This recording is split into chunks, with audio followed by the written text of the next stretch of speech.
Hey everyone, welcome to Recepted. Let's talk about Ranveer Singh और don 3 का वो एग्जिट जिसे सब स्क्रिप्ट प्रॉब्लम बता रहे हैं, बट असली कहानी उससे कहीं ज्यादा अनकंफर्टेबल है क्योंकि इंडस्ट्री सोर्सेज के अकॉर्डिंग जिस फिल्म से रणवीर को निकालने की तैयारी हो चुकी थी, एग्जिट उसने किक लिया और फिर पूरा उसी को विलन बना के पूरा बैन लगा दिया गया। मतलब पहले धोखा फिर बैन। और आयरन ये है कि बैन लगाने वाले 2 हफ्तों के अंदर खुद पीछे हट गए। जिन्हें नहीं पता, डॉन 3 एक्सेल एंटरटेनमेंट की फिल्म है, फरहान अख्तर की सबसे बड़ी फ्रेंचाइज। 2023 में बड़े धूमधाम से अनाउंस हुआ था कि रणवीर सिंह इसमें डॉन का रोल करेंगे। एक 3 फिल्म डील साइन हुई, लेकिन दिसंबर 2025 में शूट से सिर्फ 3 हफ्ते पहले रणवीर ने एग्जिट कर दिया। एक्सेल का क्लेम ₹45 करोड़ का प्री प्रोडक्शन पैसा डूब गया। ये अब इसलिए ट्रेंडिंग है क्योंकि इंडस्ट्री यूनियन FWIC ने मई मंथ में रणवीर पे इंडस्ट्री वाइड बैन लगा दिया। फिर रणवीर के लीगल नोटिस के बाद जून मंथ में वो बैन वापस ले लिया, लेकिन पैसों की अकाउंटेबिलिटी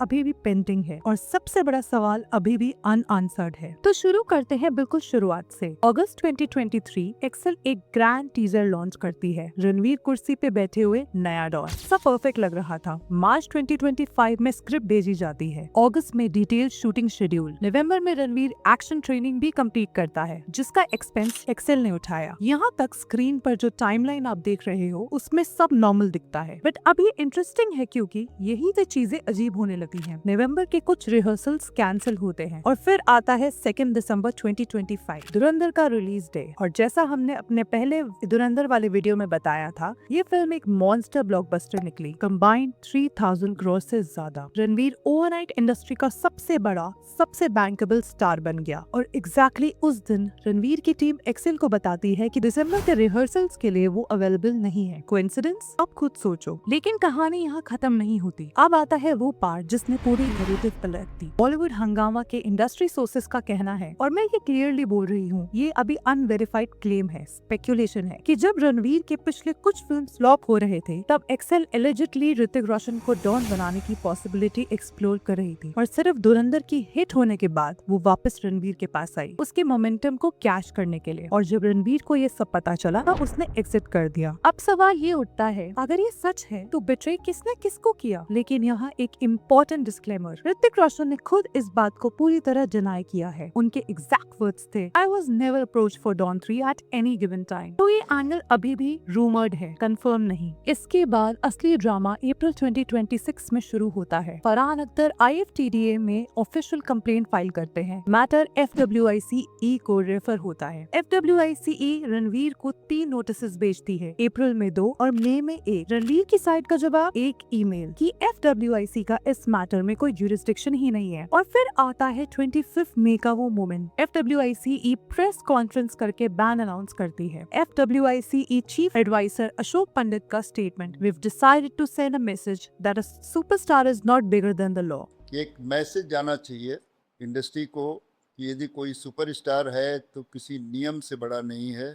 नॉन कोऑपरेशन डायरेक्टिव हमको आज से अभी से इशू कर रहे हैं। प्रेसिडेंट BN तिवारी और आगे बढ़े, none of us sitting workers across India, technicians, squad boys will work with Ranveer Singh. मतलब पूरा बैन। पब्लिक रिएक्शन स्प्लिट हो गई। आधी पब्लिक बोली कॉन्ट्रैक्ट तो कॉन्ट्रैक्ट होता है, आधी बोली रणवीर का अपना राइट है। लेकिन रणवीर की तरफ से टोटल साइलेंस। स्पोक्स पर्सन का एक line, choosing restraint and grace in moments like these has always been a conscious decision on his part. यानी मैं बोलूंगा नहीं, लॉ से हैंडल करूंगा। और वो काम किया। रणवीर ने FWICE को लीगल नोटिस भेज दिया। और अब क्लिंचर, जून के पहले हफ्ते में सिर्फ 2 हफ्तों बाद FWICE ने वो पूरा बैन वापस ले लिया। इतना बड़ा superstar is not bigger than the law वाला स्टैंड और 2 हफ्ते में खत्म। तो क्वेश्चन ये उठता है कि अगर रणवीर इतना ही गलत था तो बैन इतनी जल्दी विड्रॉ क्यों हुआ? ऑनेस्टली अगर आप मुझसे पूछो तो ये सिर्फ एक एक्टर के फिल्म छोड़ने की कहानी नहीं है, ये बॉलीवुड के पूरे पावर स्ट्रक्चर की कहानी है। ये बात समझनी जरूरी है, जब तक रणवीर फ्लॉप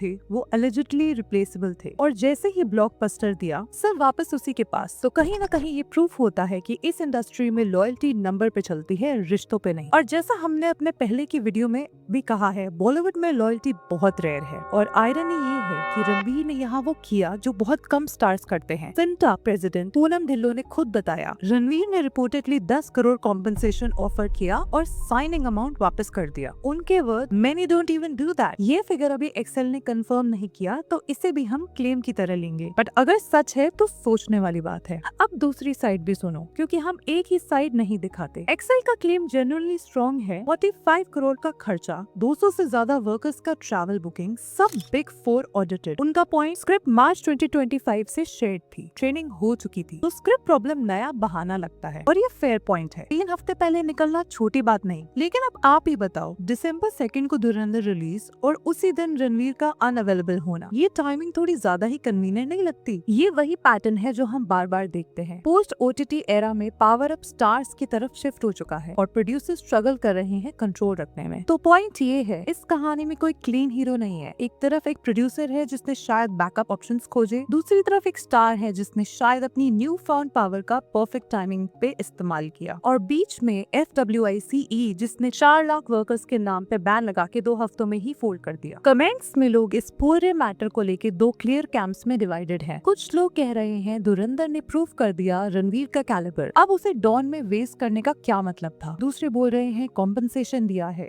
साइनिंग अमाउंट वापस किया, इतना तो बड़े बड़े स्टार्स फिल्म ड्रॉप करते वक्त भी नहीं करते। लेकिन कुछ लोग ये बोल रहे हैं कि अगर रणवीर जेन्युइनली सही था तो सीधा बात क्यों नहीं की, ये रिस्ट्रेन नहीं PR मैनेजमेंट है। और रेडिट पे सबसे शार्प टेक, ऋतिक वाला एंगल अगर सच है तो रणवीर को बिट्रे करने का पूरा हक है। ऑब्वियसली सच सिर्फ अंदर वाले लोग जानते हैं। सो या that's it for this video. बताओ कमेंट्स में कि आपको क्या लगता है, रणवीर ने ऋतिक वाला एंगल जानने के बाद एग्जिट किया या ये सब धुरंधर के बाद का कैलकुलेटिव पावर मूव था? वीडियो पसंद आए तो like, share and subscribe. See you in the next one.